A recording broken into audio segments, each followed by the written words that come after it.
Hey, I'm Christy Simpson, and today's question is a tricky one. How do you handle when a parent punishes their child by removing them from a musical when he or she has a major role? Ugh. This is a hard one.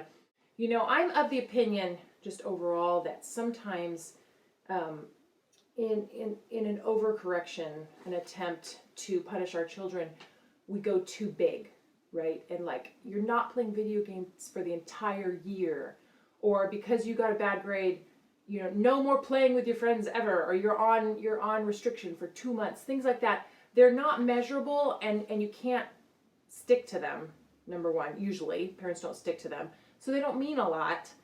And it also doesn't give the child a chance to better themselves and change their behavior, because it's just such a huge thing. It's hopeless, and there's nothing to do. And I've seen this a lot of times. Don't like that. So it's much better to make it a manageable thing, like for the next 4 days, no electronics, or something which is still very bad for kids, or something like that that's measurable, that they know that they can get past and that you can enforce. However, of course, you don't have control over this because the parent is making that decision. And oftentimes when they are feeling at their wits' end, they do try to take away something that their child loves. You can't be in the whole musical, right? Which is like terrible. But if there's a way, first of all, you want to pray about it, because you want to come alongside the parent. Everybody's stronger when you do that, and help them with their child, right? You don't want to come against them.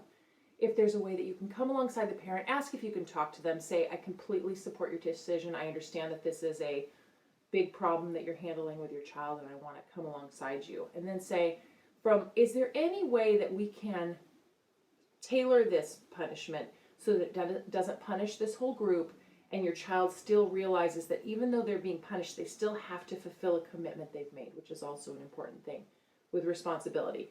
Is there a way we can tailor it so that they're doing this, but they don't get to do the playtime afterwards, or they have to sit and they have to help do this, or something that still keeps with the spirit of what they're trying to do, but still also helps the child realize they need to honor their commitments and make it a little bit more measurable and a little less harsh. So I would talk with the parents and see if you can find something like that. Say, hey, can we find a way to work together to still support this punishment but make it different? And if they might welcome that if you had some ideas. And if they don't, there's nothing you can do about it. And you want to just graciously say, I just wanted to check. I respect your decision. And then find a way maybe that the child can somehow be involved with post-production, or helping to clean up afterwards, and say, I still value you. I still want you to help. Something that doesn't cut them out entirely, because that can be really damaging as well. So a way that you can kind of bring them back into the fold after this has happened. So hopefully that answers your question. Keep those questions coming to me.